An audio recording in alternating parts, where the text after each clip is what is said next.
Should you be going after new construction in 2024? I don't know. That's going to be up to you. Today, we are going to go through some pros and cons of various painting markets. And for some, I'm going to be a little biased. I'm going to have more cons than pros. Now, everybody's got these emotional opinions about painting because they've worked in one single solitary painting business. Maybe a couple. Maybe you've gone to an industry conference. But they got these strong opinions because of being on a Facebook group where everybody knows everything about these various markets. I'm going to tell you, after doing 2,500 individual hour-long business system assessments that also take into account the earnings of the owner, what I think about these particular systems, or segments of the market, rather, because of what I have seen, right? I mean, if you had done 2,500 assessments, eventually you would have some opinions, and your opinions would be better than mine if I had done none, okay? So you can take my opinion with this or not, but we're going to explore why you might want to look into commercial repaints in 24 and why you might want to get in or out of some of these other markets. So let's get right into it. The first market that we're going to look at is residential new construction. And these are just old Uncle BS's opinions about this market, pros and cons. Here are the pros. You don't have to do any marketing or sales. You're completely free of that responsibility. You really don't even have to make up your own schedule because the contractor is going to make the schedule up. The contractor has marketed to get the clients. They have sold the clients. Your job is, for the most part, just to tell him what the square footage price is going to be. So those are the pros, right? You don't have to do the marketing. You don't have to do the sales. Your schedule, somebody else is going to tell you where you're going to be and when you're going to be there. Okay? Another pro is that during the winter, sometimes there can be a lot of inside work in this market. You want to stay busy. This is a good place to stay busy. Busy does not mean profitable. It just means busy. Other pros. You can do the work with lower skilled labor. You can do the work with people that have questionable records. You don't have to worry about walking around on eggshells because the client's in the home in most cases. It's kind of a free-for-all. Okay, it's the wild, wild west. Residential new construction. Here are the cons. The margins are terrible. Very low margins. You know, in most repaints that I recommend that you go after, you're going to make 50% gross profits. That means if you do a $10,000 job, after labor and material, $5,000 is left over for the owner. Now, you got to pay overhead out of that. Marketing and sales expenses, rent, whatever else. Well, you know, with your new construction business, you still got to pay overhead too, although the overhead's going to be smaller because you have abdicated your responsibility to the builder. Other cons. It's disruptive. You have to go back. There are multiple trades. The trades mess up your work. It's very difficult to schedule. The money's the biggest issue to me. It's just there's no money in it. I've not seen anybody who works in residential new construction that has made a significant amount of money lately, ever, unless they are working in it themselves and they are working like 60-hour weeks or more. Other cons, there's no equity in it. The contractor who brings you the client also owns the client relationship. There's big risks of default in this. What else? New construction kind of goes up and down, right? There's lots of building and a little bit of building. Lots of building, a little bit of building. Lots of building, a little bit of building most of the time. With repaints, there can be cyclical things. However, about 99.99% of buildings are up out of the ground, right? Meaning there's a bunch of them. There's only a small percentage at any given time that are being built. So the market is smaller. What else is a con about this market? It's hard to scale. because really about the only way you can make money in new construction is just to really watch everybody all the time. And when you have to watch everybody all the time, it makes it very difficult to do anything else. You can only manage so many crews. Here's another market. Commercial new construction has a lot of the same, almost all the pros and cons that I've mentioned, or a lot of them overlap. Okay, so what are the pros in commercial new construction? Projects are bigger. Margins are better than residential. Typically, margins are better, not like screaming good margins, but better. You don't have to deal with emotional homeowners. Inside work during the winter. Interior's got to be painted too. You can put larger crews on new construction projects. What else? If you get a relationship with a good GC, you can ride that relationship in commercial new construction.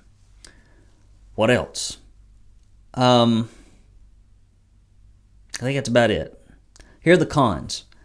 People don't make a lot of money in this segment either. Generally speaking, when I work with people that are in commercial new construction, the margins are very low. 20%. Somewhere around in that gross profit margins, 20, 30%. Sometimes lower. The pay is slow. It can be 30, 60, 90 days retainage. You endlessly look at blueprints. It requires a lot of administrative overhead to look at these blueprints. You don't get a lot of the jobs that you look at. The blueprints are typically written with the least amount of information available for painting. I mean, there's a ton of information for HVAC and mechanical. There's a ton of information for structural. But painting is a very small percentage of the budget, and so they just don't give it a lot of attention to detail. So a lot of times the plans are difficult. They have these addendums that go out, and you have to read the whole daggum thing again to make sure that one of the things that's been changed in there isn't painting. It's not like there's just a painting section, and painting can be all over the place sometimes in the plans. You have a high risk of bankruptcy. I've watched people, and there's lots of winners and losers in commercial new construction, meaning you do a job and you do pretty good, and then you do another job and you've made zero money, even though you've had reset, your money and your time is tied up in this project. In new construction, the other thing is they use your money to finance the projects, and they use the money of all these trades to finance the project in a way. Okay? Same issue, lots of other trades coming in and out of your work. But the main issue is the default issue. I mean, the contractor can go bankrupt, the developer can go bankrupt, the bank can withdraw funding, the economy can turn around in the middle of a construction project. It's really risky. And I'm just telling you, after doing 2,500 assessments, most of the people that are in this market are not doing very well. There are a few that have got in specific niches, and there are a few that are like super duper really good micromanagers of their company that do pretty good in this business, but have that same time and talent put toward repaints, they'd make a lot more money. So commercial new construction, people think, oh, I want to get into commercial, and the grass is greener over there because I'm in the residential new construction. It's just not very good. Now, new construction is just overall, it's just the worst segment for painters. It's just terrible. I've just talked to you about this stuff. I think working for a general contractor is like being an indentured servant or being a sharecropper. It's just a terrible arrangement. And when you abdicate your marketing, sales, and operations responsibilities and you hand them over to another party, which is what you do when you work in new construction, you are going to necessarily leave a lot of money on the table. You can't abdicate all that responsibility and think that there will not be financial repercussions. There will be. And if you have watched this whole video, 9 minutes and 40 seconds, this is the big thing. When you abdicate your responsibility for marketing, sales, operations, any aspect of your business, there is a noticeable decrease in the money you can make. New construction is just a terrible segment. That's just what every bit of data points me toward that. You may have a different opinion, but your opinion is probably emotional and dogmatic, but it's not based in reality. Residential repaints, I think they're great. What are the pros? They're everywhere you look. There are tons of affluent neighborhoods in every community. And even if they're not that affluent, if they're even just upper middle class, you can make a lot of money. Operations are simple. They're easy to estimate. The money comes in quickly. It's cash flow. It ain't going anywhere. 50% gross profits. It's just a good market. And those are the pros. I'm starting off with the pros of residential. You can see I'm biased. What else are positive? You start it up with hardly any capital. You can do it yourself. There's not much to get into it. I just love it. I think it's great. The repeat and referral revenue, if you do your marketing right, is exceptional and never ending. The marketing doesn't take much. The sales doesn't take much to do it properly. I see most people do it improperly. What are the cons? If you've got disorganized operation systems, you don't have scheduling systems, you don't have good processes at the office, you don't have a standard operating procedure or checklist for what happens with a job, you don't have a good folder system, you don't have an ultimate crew leader packet, you don't have good crew meetings, you don't incentivize your guys. It's aggravating to start and stop a lot of little jobs. Painting a couple of bedrooms takes the same administrative heavy lifting as painting a whole house exterior, as painting a whole warehouse. There's certain aspects, there's certain things administratively and operationally that have to be done each and every job regardless of size. And so when you have a big job, as a percentage of that work, the administration is smaller. So that's an aggravating part. Another aggravating part, you're going to run into cheapskate homeowners. But if you're in new construction, they're already cheapskates. You know that because of the segment. They can be emotional.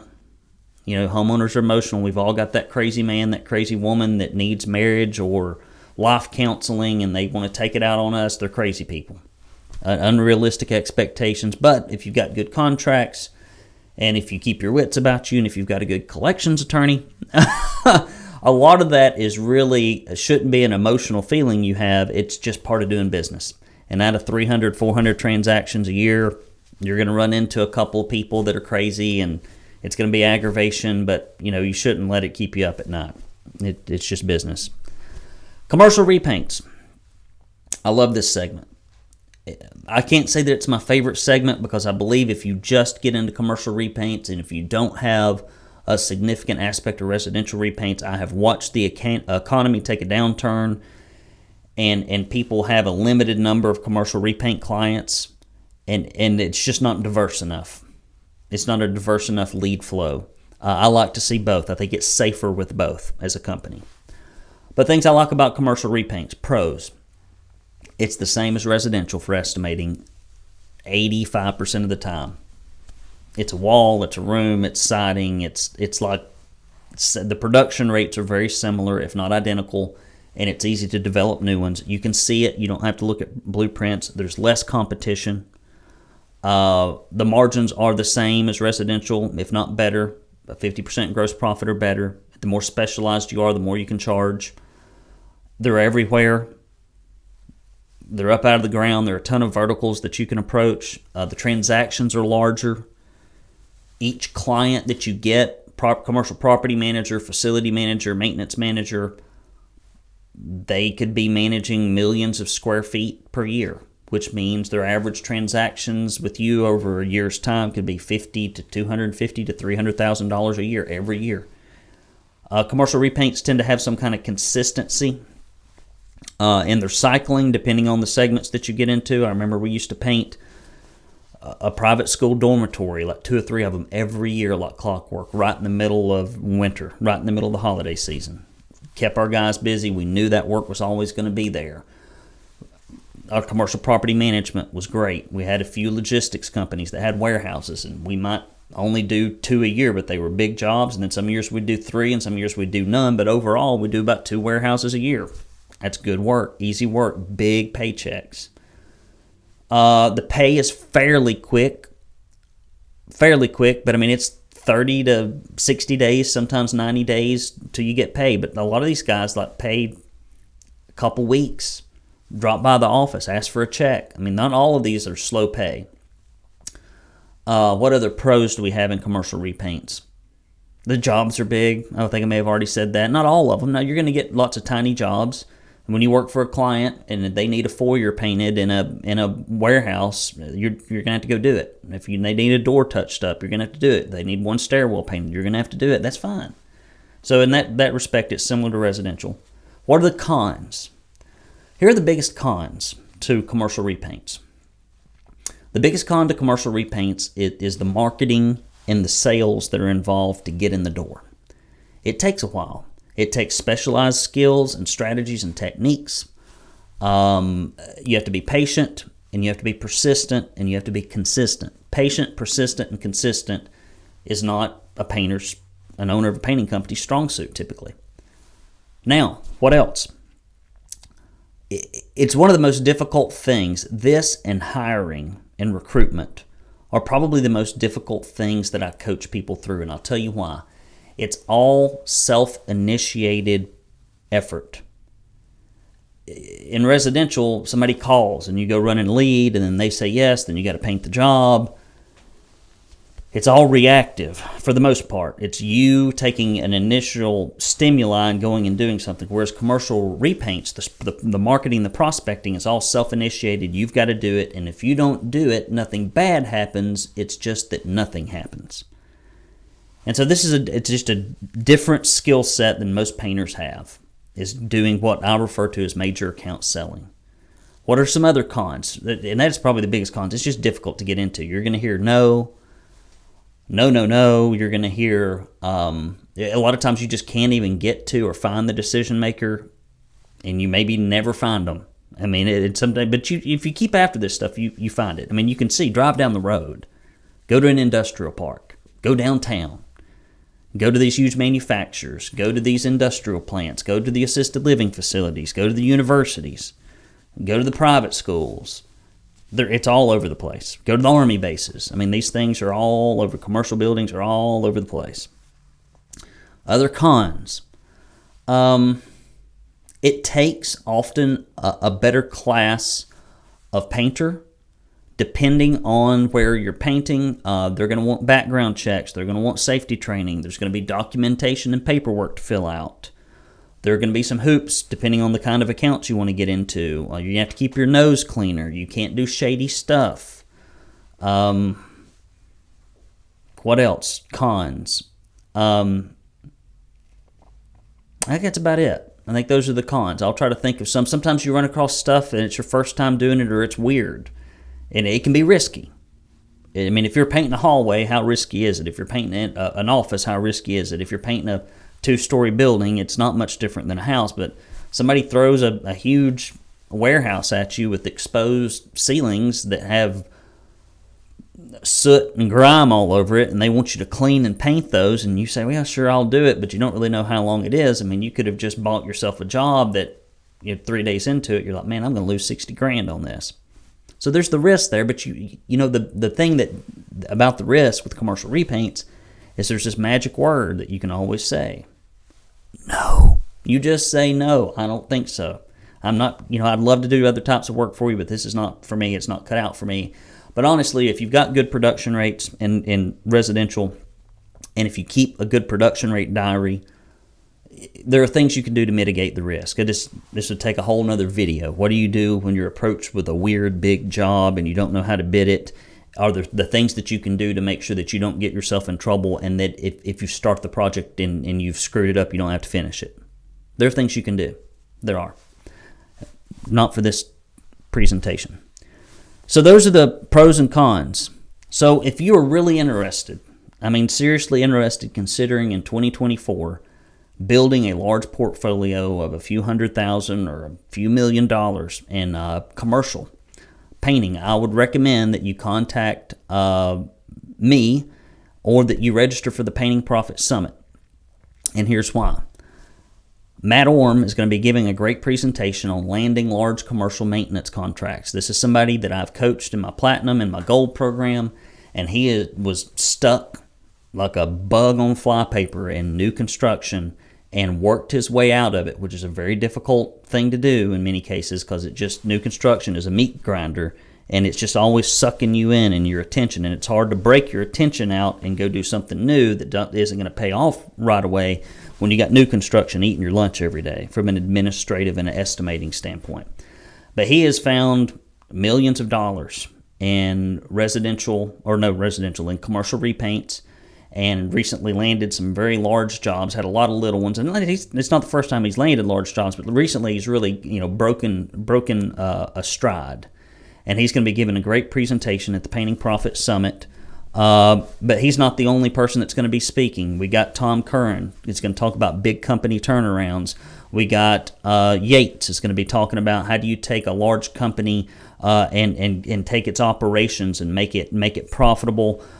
We've got some folks from Canada that are going to be speaking to us, the Samuelsons, a great husband-wife team about how they have made their company a lot more profitable. I mean, they had a huge swing in profits, as did Tom Curran. I mean, Tom Curran had a swing in profits that's bigger than most painting companies' revenue.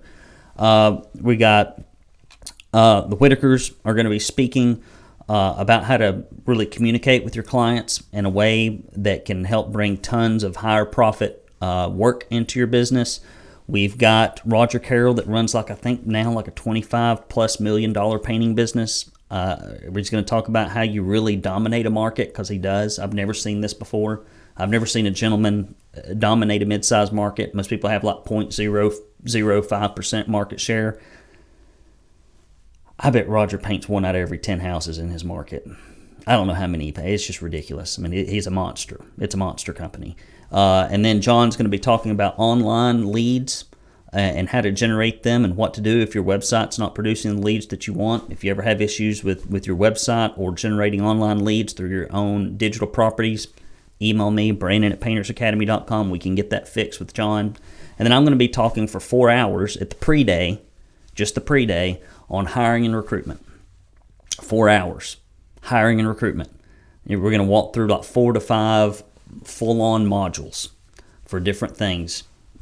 Generating leads in the skilled trades market, people that are employed professionally already. We're going to talk about going after the Latino/Spanish-speaking recruitment. How do you assess them for non-technical skills and technical skills quickly? How do you keep up with your best potential hires, even if you don't need them right away? And a whole lot of other things. It's going to be great. Marketing messages that actually work when you're trying to recruit, methods that generate leads, how to think about recruitment properly, how to make sure that you've got enough money and time set aside to do it properly. So it's going to be a good time. After that pre-day, I don't talk much. It's all peer-driven, okay?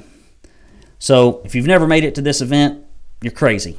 You do this for a living. If you do this for a living, and if you've never come to an event to learn how to make the most money possible with the least amount of stress, and you're a painting contractor, and you've never spent any time learning how to do this with your peers, well, it's insane. I mean, if you've met a heart surgeon and you said, "Did you ever take a class on how to do this heart surgery?" No. Did you ever do any continuing education on how to do a heart surgery? No. Just cut me open. You'd never do that. But yet people do it with what they do for a living that feeds their family, and they wonder why they're not achieving excellence. It's crazy, and our industry's terrible about it. So I invite you to come visit with these people. If you need help in general, you can call me as well anytime, 423-800-0520. You'd be surprised. Somebody's watching this right now, and they're going to call me. I get calls all the time at the office. And just people, "I saw your video. I need some help. I'm not making any money. I'm making as much as I should. I've been stuck at the same level of sales for 33 years, or 5 years, or 4 years, or 10 years, or whatever." Or email me, Brandon@paintersacademy.com. And if you want to come to the Painting Profit Summit, we have virtual tickets. We have live tickets. paintersacademy.com/summit. It'll be in Chattanooga, Tennessee. We got a beautiful city here. I'm partial. I live here, but it is fantastic. And we're a tourist attraction for a reason, because there's lots to do, lots to see. It's beautiful, and the people are nice. And so hopefully you can come down. 25 minutes of that. Yes, here we are. Brandon Lewis with the Academy for Professional Painting Contractors. You are a crazy person if you don't attend the Painting Profit Summit. And I'm here to tell you, it's not a lot of money. It's not a lot of time. You'll benefit from it significantly. If you need help right away before the summit, just give me a buzz. That's what I'm here for. I'm here to help.